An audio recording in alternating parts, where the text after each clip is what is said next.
This is a topic I've been thinking through. It's like, well, maybe I'll think through it out loud. So this is on, so I'm Tanis, she, her, hers of Seattle, and I'm going to think through out loud, I guess, talk through, on possibly adding my stay-at-home daughter experience to my LinkedIn CV resume. So today is Tuesday, 29 July 2025, and here I, Tanis, she, her, hers of Seattle, provide my perspective on possibly adding my stay-at-home daughter full-time at 24 hours a day and 7 days a week for over 5 years plus 8 months as of when I filmed this video on Tuesday, 29 July 2025 to my LinkedIn CV and resume. An informational blurb may include that I was the only human offspring in my generation of my family to help out in this capacity, that Kona Dog joined our team in 2021, and how I made money cleaning house and dog sitting. This appointment began in October 2019 when I was approximately 27 years of age, quit my jobs, and moved back in with my parents. So yes, I actually started working when I was 14 years of age. About my job was as a cleaner, so where I worked was 1/3 of a mile that direction. So I've come full circle in the sense of I'm making money cleaning again. A different setting, perhaps. If I'm invoking this as like work experience, so it's one that I'm. So it's like an output, not necessarily an input into like the title, maybe stay-at-home daughter. So my mom was having some medical problems that I've previously mentioned, and she's made great progress, and part of my like coming home was I was like, you know, I'd like to help if I could, but I don't know if I can, or like in how that, like if we'd make progress. I'm not a paid medical caretaker. I don't have medical professional training, even though I had a stethoscope when I was, you know, a wee child that you know, that kind of thing. So I moved back and I've made progress on in addition to helping with my mom's health and well-being.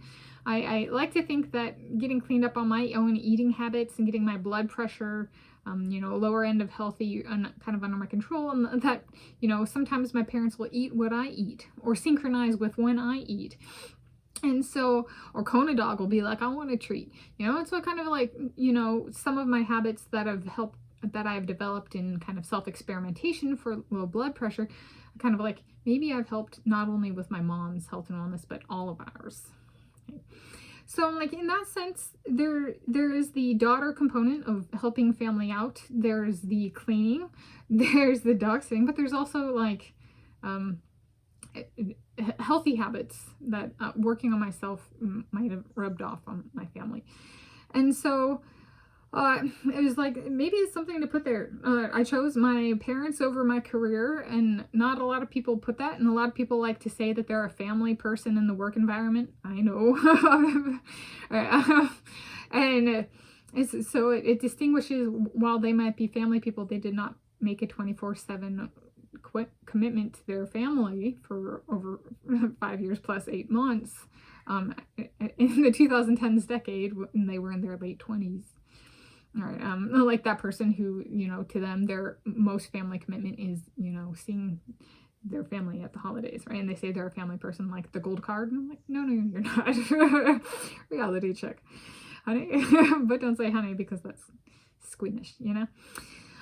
So there's a little bit of that, of like, you know, the reality check of like, I have grown as a human being and as a family member, and so my family members, in a positive communal team sense, if nothing else, let's say, is perhaps a huge teamwork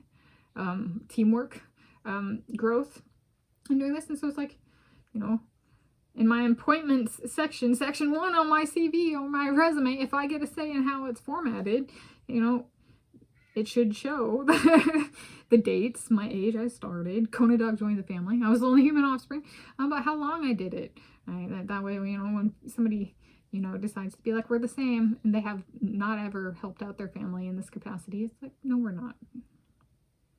Okay, reality check. So I think it's a good one. No, if I ever get a say, that's the one I should include. It's a really good, at least at this point in time, differentiator, and will continue to be, I would venture a guess, even if it became a fad, it became a fad or a trend after me. I started this in the 2010s decade. Okay, so here we go. And I did quit a #1 graduate school program in geophysics in the world. So, and I was the only one to do it. So in that sense, a fad at the higher level. Yeah, I know of nobody else who did what I did at my level. So there we go. I am competitive. Ooh. Anyway, when my Lewis Hamilton, let's talk about people who are even more competitive than me.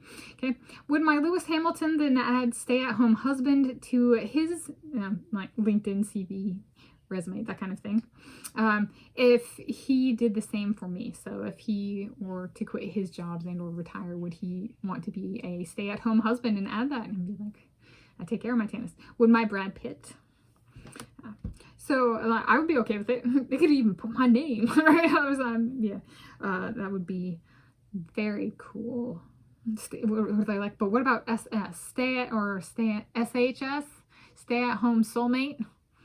But is husband the right one? Because then they get to snatch it up. Like, that might be a common thing for women. So then they should do stay-at-home husband instead of, you know, a soulmate, because that's pretty common for like women or wives. Yeah. So, you know, increasing their own rarity in the world. And especially if they name me, are they going to be the only two? Oh, yeah. They got even like more prolific careers than I've had. I gave my career up, so I don't really have anything prolific at their level.